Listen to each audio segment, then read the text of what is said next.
think we can say safely that the starting gun has well and truly been fired on the presidential race, which is, for the moment at least, but just for the moment, looking very much like a Trump-Biden rematch, which is to say a race between two men who have 157 years on this planet between them.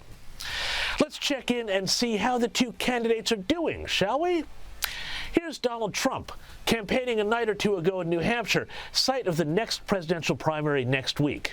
And remember, as he speaks, he's got to clear out his opponents Nikki Haley and Ron DeSantis before he can take on Biden. The people behind Nikki Haley are pro-amnesty, they're pro-China, they're pro-open borders. You know, she wants open borders, don't kid yourself. Pro-war, and they're pro-Biden, because those are the people that are sending them. Biden people are coming in. They have Biden stuff, and they're coming in to register and to vote in your primary. It is crazy. The radical left Democrats are supporting Nikki Haley because they know she's much easier to beat than Trump. And you know what? If she weren't, they wouldn't be doing it. But, you know, they're great disinformation people. Misinformation, disinformation. You know, they're almost the same, but not quite. But let's not go into definitions right now. They're very close, actually. A lot of people still don't understand it. So, question for you out there. Nikki Haley or Ron DeSantis? Which candidate do you think he's more concerned about?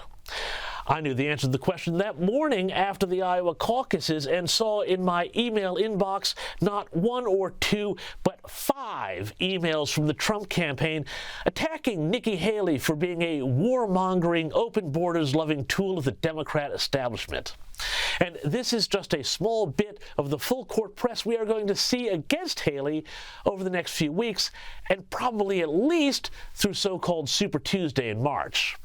And let's be clear here, Trump has a real point about Haley. Nikki Haley has gotten big bucks, including a pile of money from Reid Hoffman, one of the founders of LinkedIn. Make no mistake, along with never-Trump moderate Republicans, a lot of people would love to see Trump knocked out and Haley win the nomination. Because for them, it's a no-lose situation. Either Haley becomes a female version of Mitt Romney and they tear her down the same way they did old Mitt, maybe without accusing her of having binders full of women, or she wins against Biden, and the establishment is still spared the horror of a MAGA presidency. Meanwhile, let's check out, on the other side of the ledger, how Joe Biden is doing. Well, he went on vacation on December 23. Hey, so did I.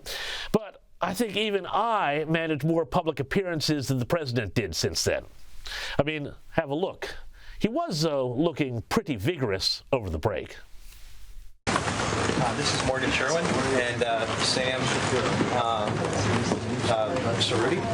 They're our team members here. They help us. They help us, service and sales. Good to see you. Yeah, such vigor. So totally with it. Performances like that are why, along with Hunter Biden trouble that is still brewing, I think there's a very good chance that Joe Biden does not make it to November, and indeed steps down or is pushed aside for a new, younger candidate. But I also think there is something else that is happening, and that is a reassessment of the first term of the Trump presidency. And it's a message that is going to start being heard loud and clear, that you don't need to like the man to like what he did in office. Since we last got together, the global and domestic situation has become increasingly worse. Houthis, supported by the Iranians, who themselves have been empowered by Biden's policy of giving money and power to Tehran, have opened another front of the war in the Middle East. Iran has been shooting at American and Pakistani targets. China has increased its saber-rattling against Taiwan. Hundreds of thousands more illegals have crossed the border into the U.S. And U.S. inflation, once again, was higher than expected. So, going swimmingly, right? People in America are waking up to this, and people you wouldn't necessarily expect. One of them is Jamie Dimon, global CEO of J.P. Morgan, who had this to say at, of all places, the Davos conference Thursday. When people say MAGA, they're actually looking at people voting for Trump, and they think they're voting, and they're basically scapegoating them, that you are like him. But I don't think they're voting for Trump because of his family values. Now, if you look, just take a step back, be honest. He was kind of right about NATO, kind of right about immigration. Mm-hmm. He grew the economy quite well. China virus. Tax reform worked. Mm-hmm. He was right about some of China. I don't like what he did. No, I said China virus. Yeah, I understand. He may have been right. And I don't like how he said things about Mexico. I don't like, but he wasn't wrong about some of these critical issues, and that's why they're voting for him. And I think people should be a little more respectful of our fellow citizens. And when you guys have people up here, you should always ask the why. Not like it's a binary thing. You're supporting Trump, you're not supporting Trump. Why are you supporting Trump? It's hard to hate 75 million of your fellow Americans. And I agree. It's done crazy. And, the Democrats have done a pretty good job with the deplorables, hugging onto their Bibles and their beer and their guns. I mean, really, could we just stop that stuff and actually grow up and treat other people with respect and listen to them a little bit?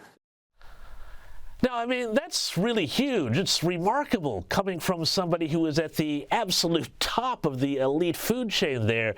And the whole thing was also a real slam on the media as well, who have never shied away from going after Republicans, even when they call for civility against Democrats. So that's why I think this year is shaping to be up to be interesting in all sorts of ways. So, as the kids on the internet say, buckle up.